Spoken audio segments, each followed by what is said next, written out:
We actually connected our next guest, but a lot of people will know him if they watch the UK column news. I would call him the defense correspondent, as it were, for the UK column news, but also he runs an organization called Strategic Defense Initiatives, and his name is David Ellis. And he's been very busy recently. He's been very busy because a story has come to the surface. It's a story that David and others have been talking about for a few years now.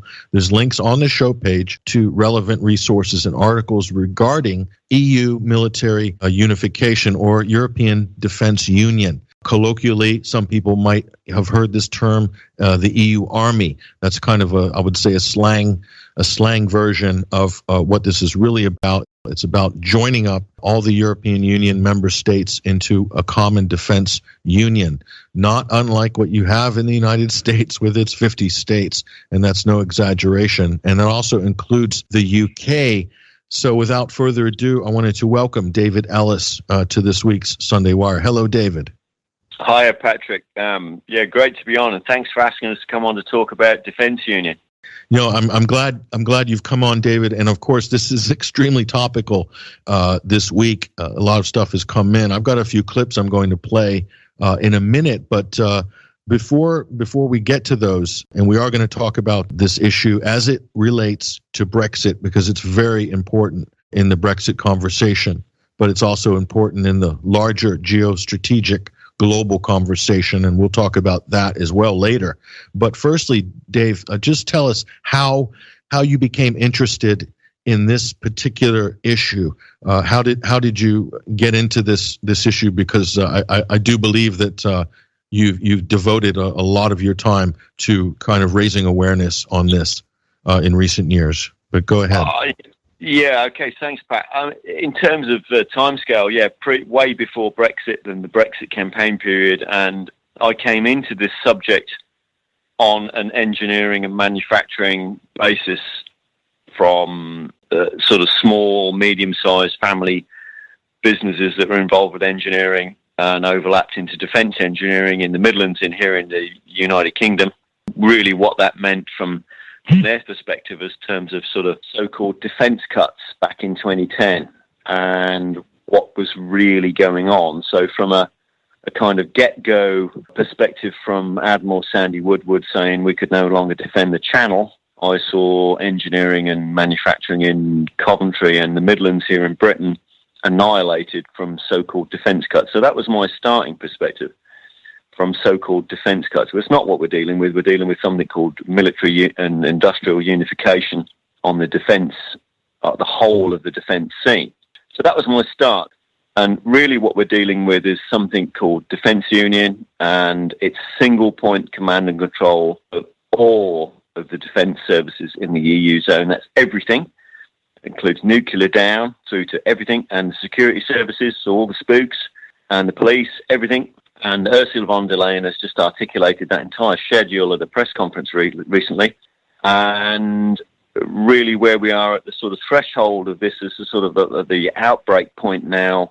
We've got Lord James sort of kicking the table up in the House of Lords on this issue. So that's sort of, in short, my background. I spent 4 or 5 years lobbying in Parliament and the House of Lords on the basis of defence cuts and what that meant for industry and jobs and manufacturing in Britain, and really what that actually is in terms of defence union, because that's what's at the end of all of this policy. And so how is that different from the status quo? I know this is a basic question, but it's important to break this down to people. So how would defense union be different from how things are managed or controlled or decisions are made today? It's a great question, Pat, and this is really the nub of it. So you've got currently the status quo is on a national basis. So you think you've got a bit of a connection with your MP and a democratic oar in the water, and that goes through to your democratic interface, whether that be in Canada or Australia or New Zealand, United States or Britain, as to what that means for defence and defence industry. So the military itself, all the services, Navy, Air Force, Army, etc., Marines, Special Forces, whatever, and your nuclear, any nuclear aspects that you may or may not have as a nation, and how that works really on a NATO collective an option to join in collectively as NATO. Defence Union just doesn't operate on that basis. Defence Union, the concept is a single point command and control concept from Brussels. So understanding the system there at Brussels in the European Economic Community, EU, that they don't really work on that principle. It's all unelected. There's no democratic interface with these people whatsoever. And they want single point command and control of all of the defence services and security services in the EU zone. And that was something that we strategically forecast many years ago, despite the fact even during the Brexit period where we were supposed to take back control of this sort of stuff, but defence was never included in that gambit, which poses the biggest paradoxical problem to all of the political people involved with that now, because they refused to air this issue then, and they're still refusing, in terms of MPs and MEPs, to air this issue with the general public, great British tax-paying public now. And that's the paradox in all of this period. So I'm going to play a clip, because what you talked about is this could be an issue, but it's not, because it's been submerged. It's been submerged in the political houses of power in London, but it's also been submerged in the media, and whether that's via D-Notice or whatever. So people were calling this. Go ahead. Submerged, Pat, is a really good word, because it's just not been articulated. I mean, you can put whatever classification you want on it, but it's just not been talked about. People are refusing to talk about this, and it's the elephant in the room. Okay, I'm going to play a clip by someone from the House of Lords, Lord Blackheath, and this has sort of gone viral this past week. He's one of the first people to actually stand up and ask some poignant questions about this subject that we're talking about here. I'm going to play this just for a moment, so listen closely, everybody. This is Lord Blackheath in the House of Lords this past week. Will somebody please tell us the truth about the European Defence Union? This is by far the biggest issue facing the British public, and they know nothing about it officially. Can we please have a proper account of what it entails? Is it really true that the government has entered into private agreements with the European community, that they will, on completion of Remain, or whatever it is to be, transfer to the European Union in Brussels the entire control of our entire fighting forces, including all their equipment? You may jest, my lords, but it has been done, and you must check it out. It is too important to ignore. We must know the truth of this. We must have it clear for the whole public to know. I believe it is true, and I think we should be told. I have understanding that it is intended that the oath of every serving member of our forces will be cancelled, and they will be required to undertake a new oath of loyalty to Brussels, and that we have had in recent months, I understand, a series of people sent from our armed forces to create and install the command and control centres to be used for the control of our troops once we have been ceased to have any control over their use, application, or deployment. It goes beyond this. They are to take control of our intelligence services, the whole core of the Five Eyes. They will have MI6, and they will have the Cheltenham Monitoring Centre. And we will be excluded from it under the new arrangements completely. Okay, David, the jeers from the crowd and the mumbles, and they're treating this Lord Blackheath like he was some sort of heretic based on what he was saying. How much of what he was saying is true in your opinion, and what is the level of knowledge of this currently in government? What percentage of people actually know about this? Well, that's a great question, because from my point of view, I took effectively sort of a statement from several very senior British officers prior to Brexit, where we were trying to put this on the Brexit agenda, that leaving must entail taking back control of defence, otherwise it was nonsensical. And I spoke to several senior officers who were engaged in creating the European Command and Control structure, the C3 structure, across on a pan-European basis, from headquarters that were in Northwood, which is the Royal Navy nuclear headquarters, in Britain and in Paris and in Potsdam in Germany and in Greece, where they could effect an European military command and control within 6 to 12 hours of throwing one single switch on effectively a NATO spec system. So I spoke to these officers direct, one-to-one, and I'm perfectly happy to rely upon what they told me, that there are no technical difficulties in doing this. So Blackheath is right on the money with this, because it really creates the Brexit paradox, leaving, but actually we're going into defence union. That's the key of this. So it's borne out by the reaction from Lord Blunkett, which told him to basically wanted him to shut up. And then he was subsequently challenged and threatened by George Robertson, a former Labour minister with a communist background, in the lobbies, where he basically said, I want your sources, where are you getting this from? And he specifically requested he wanted his sources. So this basically alluded to what officers are you talking to. So the officers that Lord Blackheath were talking to were Jonathan Riley, a former NATO commander, and Admiral Roger Lane Knott, who is a former Polaris and took Trident out for its passing off flag officer nuclear submarines. So these are serious guys. You need to take notice of what they're saying. So they're on the record currently of saying that, all this is real, present, it's a serious danger and it's happening. And Blackheath is the first member of the Lords and, effectively Parliament, not that anybody's done it in the Commons, to actually get on their feet and actually say, tell us the truth. And this is the real Brexit paradox being aired here. And everybody needs to take note, share the information, because he's right on it. And my understanding of this is that, the EU, regardless of all the other stuff, the whole deal and nothing but the deal is defence union. They must have defence union in order to effect their treasury, so they can tax and they can take control of all of this stuff, which will include the nuclear deterrent. Now, when you look at the sums of money involved in this arrangement, they are immense. And that, of course, is really their primary objective, is to take command and control of the capital and operational budgets.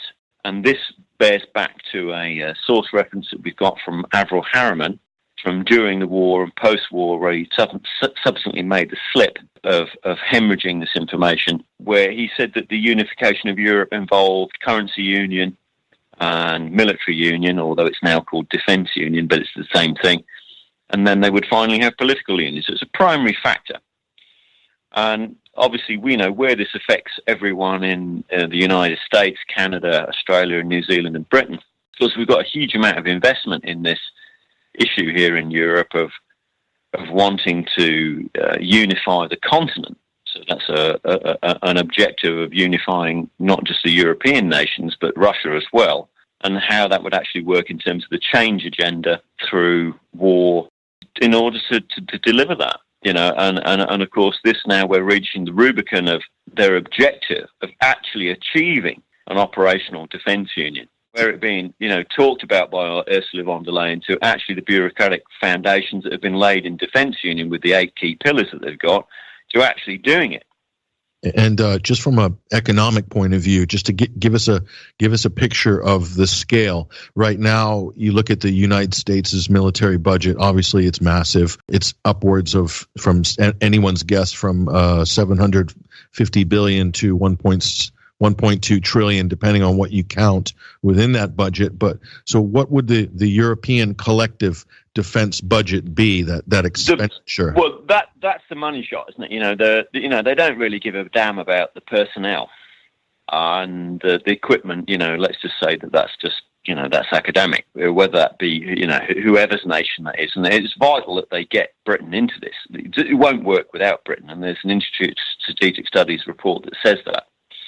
So, this is all out there already. So, what are the quantities of money concerned? So this comes back to Blackheath would tell us the truth. Question. So what are we talking about? Von der Leyen has already talked about, a genuine defence union. It can only be a genuine defence union. Let's just translate the cloaked language there. Genuine means nuclear deterrent. It won't be an effective defence arrangement or force or union or whatever without a nuclear deterrent. And the only way it can do that factually within the time frame that they have already articulated themselves, is with French and British or one of the others, either or, nuclear deterrent being included. So when you add those quantities of money involved, you are getting into, a baseline figure of around 360 billion euros plus the nuclear deterrence of either or. So you could very quickly be into 800 or 900 billion euros fast, and probably in excess of that if you include the future success in British nuclear deterrent. So, and the key thing here really in terms of the magnitude of percentage spend on this, because obviously there's a tax yield thereof subsequent to the defence union, is that the 2% that they're talking about in terms of NATO being the midwife for this is that it will very quickly accelerate. It will not stop at 2%. It will accelerate 2, 3, 4, 5, 6, maybe even as high as 7% as the EU GDP. Do the math. It's a lot of money. So, APB, everyone out there on your network, this is a lot of money. This is a lot of, the tax yield is immense. There's huge sums of money. They want single point capital procurement budgetary policy control. They want single point unified EU defence industry, i.e. they want one company for the whole of the production of EU defence. So that they're not going to be dealing with Lockheed, Raytheon, Boeing, any of your or any other company. They want one single European company to deliver all of the defence equipment, and they want absolute total control of all of that from a closed loop perspective. So the money, going in one end and coming out the other end, and they have absolute control of all of it. So we could be going back to a Cold War threshold of sort of 7% of GDP in terms of volumes of money involved for the EU, which is immense. Right, and just to let people know, that would immediately put European defense. It would be number 2 globally behind the United States. So it would go USA, USA 1, Europe 2, China 3. Etc., Russia 4, and so forth and so on. So David, a lot of people are going to say, well, why do they need European Defence Union? They've got NATO, that NATO's not going away. There's been no announcements that NATO is going to be folded or wound down or anything like that. So how could this possibly be when we've got this great thing called NATO already? That's the naysayers. I mean, that's the stumbling block that a lot of British politicians come back to. And we see this time and time again with their template letters that they issue to constituents when they challenge defence union. If they come back to this perspective that NATO is the cornerstone of the government's defence policy here in Britain. And of course, really what you've got to do is then stand back and look at the terrific diagram that the EU have produced with their schematic of what defence union looks like. And that on the right-hand key pillar of defence union is NATO. And they are already taking, as terms of a transfer of undertaking of contractual obligations, that NATO will be part of defence union. So you can't differentiate between the two, and it's impossible to rely on NATO. So I think we've got to come back to sort of 2 real lovely little nuggets that we've got on this, that before Mr. Trump declared his position as a candidate to be president, so before he went into the presidential campaign, he was talking about NATO being dead. So okay, let's take that on board. And then we've got the lovely quote here from RUSI, the Royal United Services Institute, which is funded by the EU, where they had a meeting discussing the post-Brexit defence framework, which is the new defence framework for the European Union, where several nuclear advisors are talking about house training Mr. Trump. This is a key data point for everyone. To house train Mr. Trump, a regime there in the White House, and that was in context of the Franco-British Council and the arrangements to do with the British nuclear deterrent. And how that would work for how it could and should be extended into the EU. So that's something everybody needs to take on board, that the British nuclear deterrent was already envisaged as being pushed into the EU from that perspective. And you've got the key go-to organisation here in Britain, RUSI, actually saying that could and should and probably should have happened. So this is a key, a key data point for everybody to take on board. There's a huge amount of money involved with this thing. The successor to Trident is £180 billion, give or take, according to George Robertson, of the defence spokesman for the SNP. So, this is a lot of money and a lot of political levers. I'm just going to remind people that people are saying, "Well, how is this the case?" You saw the retorts in the House of Lords. Where is this information coming from? Well, I just have to point everybody to the European Union itself. Besides talking about the PESCO spending framework that's already been adopted over the last 2 years, that's already on board. They've already got that into place.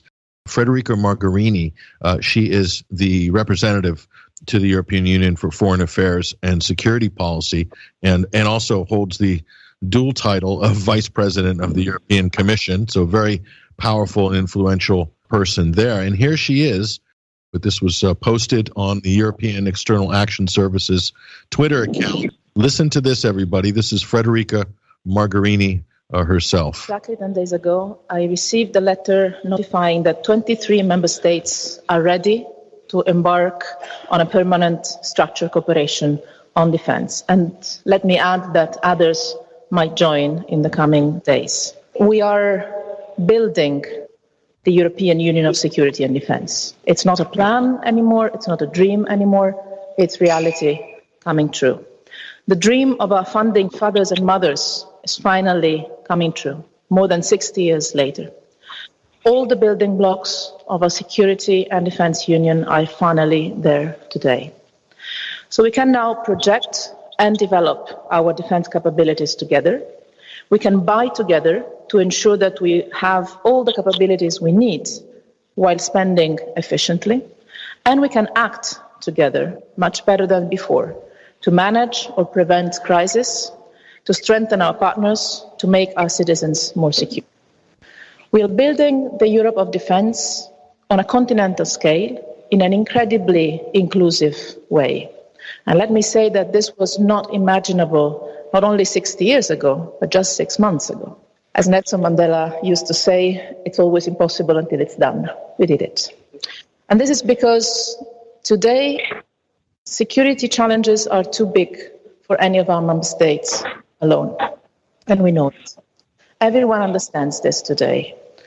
Our citizens are asking for more security and more efficient budgets.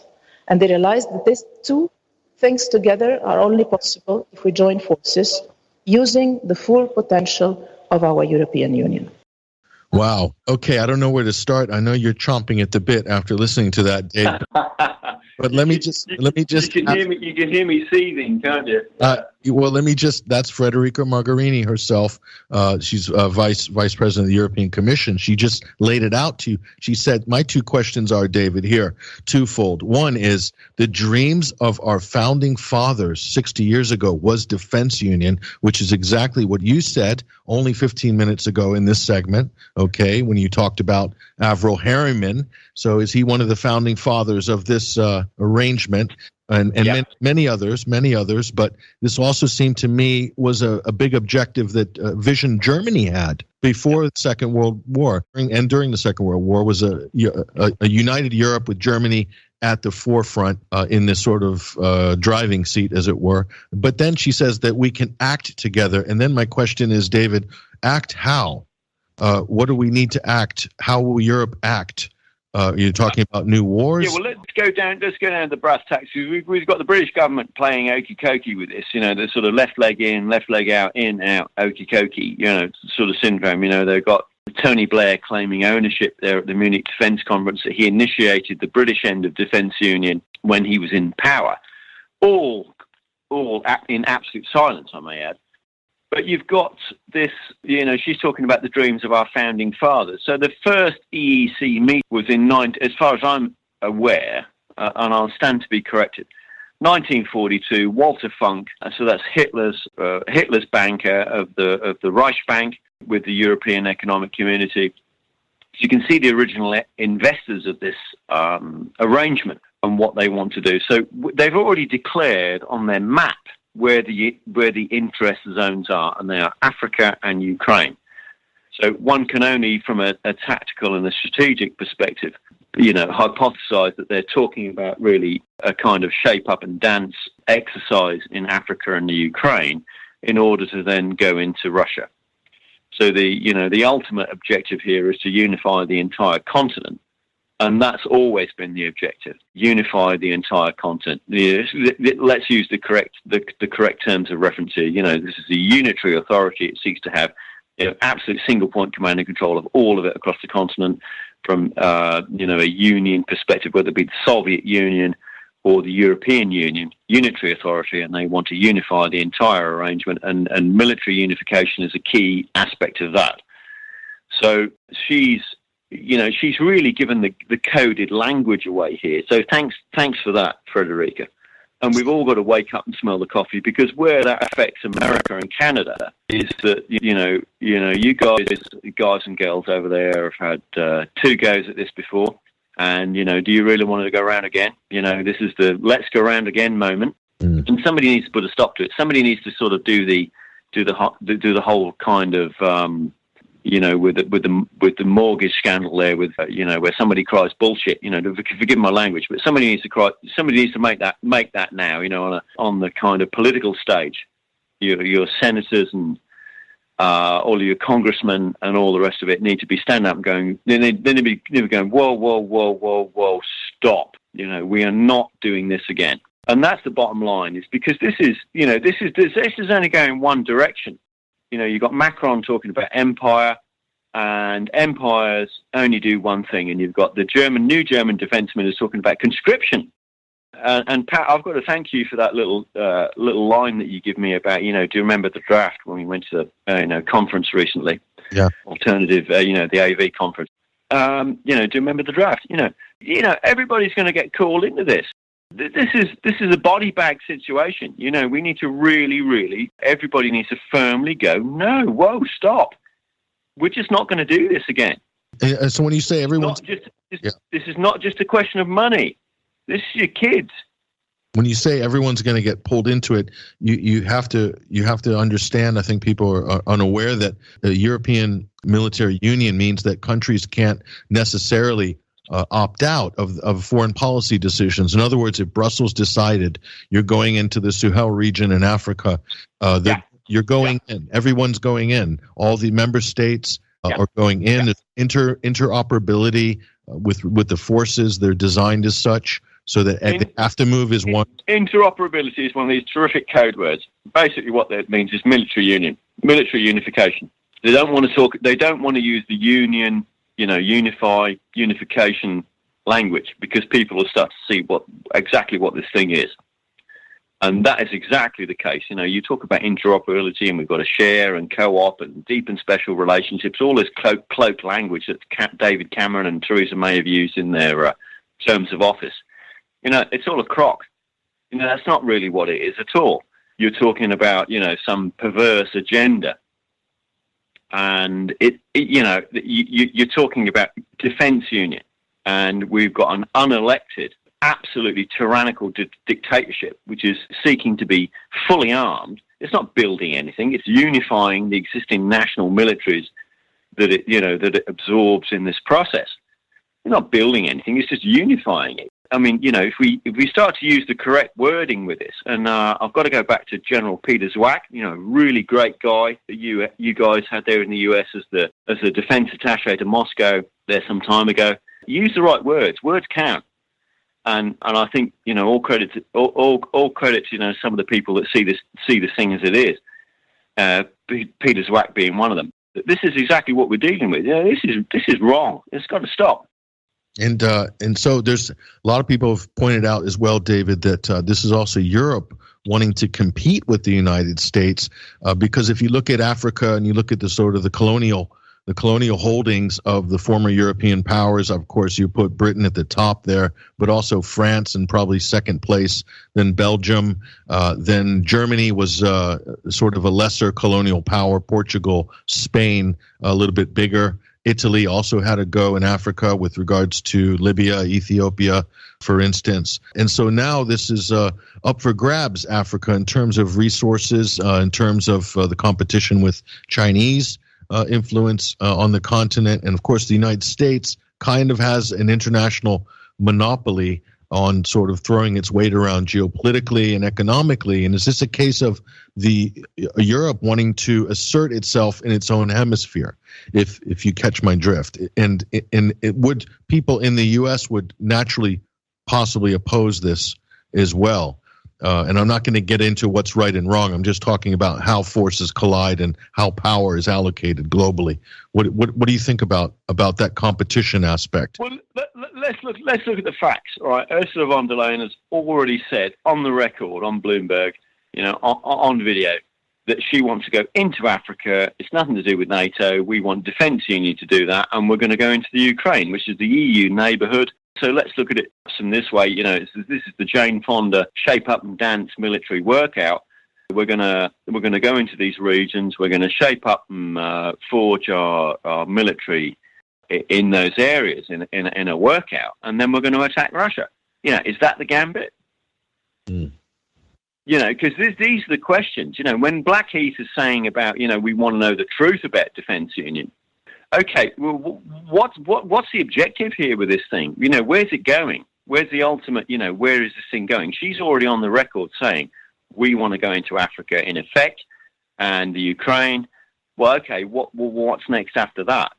That's not the start of the finish. That's the beginning, surely. These are the questions that people need to ask. And what is the cost of this, and what's it going to do? This is an interventionist policy. This is not a, we want to help people. This is a continuation of the interventionist policy, and it can only go one way. It'll be more and more defence budgets, more and more tax, more and more military, and of course, what does that do? That suits a tyrant. That suits a tyrant perfectly. They will have command of all of the propaganda machine by that stage, and what will the general public be doing? What options will be left to the general public? Whether we're in or out or shaking it all about. And this is the one thing that Lord Blackheath was saying, that all of this has been done, regardless of Brexit, separate negotiations to Brexit. It doesn't matter whether we have a deal or not a deal. This is in a separate silo. The defence stuff is all in a separate silo, and it carries on regardless. And this has gone completely unchallenged. And you think to yourself, if Boris Johnson would want an operational majority, the majority of British people would oppose this. But they just need to know about it. Yes. If they knew about it, they go, no, we're not doing that. Are you crazy? Really? There'd be a real big public whiplash. No, we're not doing that. And I'm sure that the reaction would be the same in the United States and in Canada and in Australia and in New Zealand. The majority of people would go, no, we're not doing that. Are you mad? Look at the historical precedent, some appreciation of history. And and what your parents and grandparents have gone through. We're not doing that. Are you mad? We're not doing that again. And that's the bottom line. And that's the Brexit paradox. Yes. And I think we had this conversation a couple of years ago. I think it was actually in August. We did a program, an insight program for the UK column back in August 2016, I believe. And I think it was that far back, actually. And we weren't... we were saying that whether you're anti-war or not, whether you're against the military-industrial complex or not, and many people are, certainly that listen to this show tend to veer onto the anti-war side. But yeah. if you don't have control of your own country's defense assets, then you effectively are ceding your sovereignty on a very... You're not a country. Yeah. You're not a country. You don't have command and control of your own defense agenda, your defense force, your military and your industrial complex. You're not a country. You're something else. So this comes back to the whole, Dwight D. Eisenhower epiphany at the end there with the cross of iron.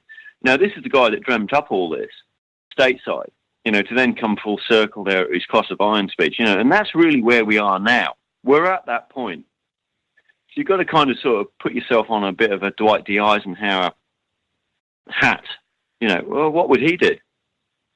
What would he do now? Hang on a minute. This is a really serious problem.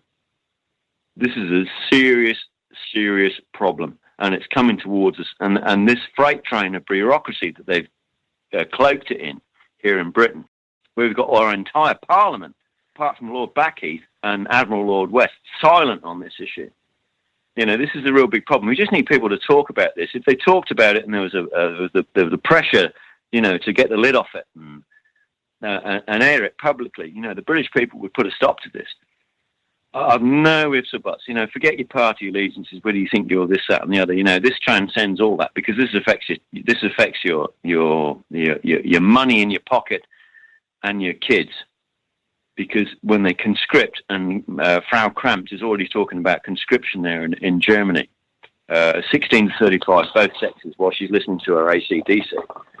This is serious stuff. And so just we just got a couple of minutes left, David, and I thank you for joining us this weekend. But where is the exit door for this potentially? Theresa May did propose an exit deal with the EU that was voted down in Parliament, I think twice. Okay, I can get this. This is easy. All right, the whole withdrawal agreement and the future declaration, the entire policy bureaucratic DNA for defence unions woven through the entire documents. If there's any notion of going through with her old deal in any way, shape, or form, it's already written in there. It's written in the contract, both ways. Whether you're drill punched or bored, you're going to get this. And it's not subject. This is the conclusion to all of these separate negotiations through that deal. And they're going to effectively have a new defence union deal by bringing this in through the back door. And it's never been articulated. Vote Leave wouldn't run it. It wouldn't run through the whole Brexit thing, because they knew damn well what the British people would do. They would go, no, we're not doing that. And, and this is the Brexit paradox. So the whole problem we're now seeing in Britain is about the whole no deal thing, the whole whiplash through the entire MSM media on no deal is because if you go through with any kind of deal as it stands, unless someone rewrites it, Britain is in defence union. And that affects the whole Five Eyes, Australia, New Zealand, Canada, United States, Five Eyes relationship. And the special nuclear contract that Macmillan signed with, oh, come on, help me out here, Pat, whichever American president it was at that time when we got the H-bomb, and all that comes into play with the strategic submarines and the strategic submarine industry and the nuclear FISMAT production and the nuclear warheads and all the rest of it. All that comes into play straight away. So this is a major ticket, So if America is as silent and Canada and New Zealand and Australia is uneducated on this as what the British people are, then we're in trouble. We're in real serious trouble with this. Yeah, that would have been I think Dwight D. Eisenhower would have been. Eisenhower. Yeah. Okay, it's Macmillan Eisenhower. Yeah, that'd be about right. Okay, thank you. Yeah. So right, okay. So that's a potential exit for Britain. What's interesting, David, on that last point, Stephen Kinnock managed to sneak this Theresa May's deal to be prepared for a third vote. He did it through the back door. I don't know. This managed to sort of sneak its way through Parliament through some sort of bureaucratic fiat, and it's sitting there laying in wait in the background. A lot of people don't know that was actually hushed through last week during all the noise, and that's what it is. It's May's deal. That's Stephen Kinnock, the arch Remainer and Labour MP, son of Neil Kinnock, the famous former Labour leader. So that's interesting. You said that, David, because that is there. That's a potential factor that's off to the side that could be introduced through all the commotion of Boris, no deal, and so forth. But thank you very much, David Ellis, Strategic Defence Initiatives, and also defence correspondent for the UK column, for joining us this week, explaining this. This is a big story, Dave, and of course it's only going to get more interesting, but it's also going to get more relevant as this weeks and months. Yeah, big time. I mean, the lid's off. This is only going to get really, really bigger and bigger and bigger. Correct. All right. Well, thanks, Pat, for having me on, and you have a great day, and all your viewers. All right. Thanks, Dave. Thanks. That's David Ellis, ladies and gentlemen, Strategic Defence Initiatives. You can also see him on the UK column every week. But you can also read more about this. We've got links on the show page for all the relevant information. If you want more information, we've got some of the best sources for this right now. That's up on our website as we speak. Go ahead and click through. We're going to take a short break with the Alternate Current Radio Network, and I'll be back after this station break. But stay right there. We'll be right back. Why the people them bother? Why the people them cry? Why the people them bother? Why the people them? You're a child, you're born in the state of mind, innocent of all the evils of the humankind. You live, you learn, you start to grow, full of all the teachings.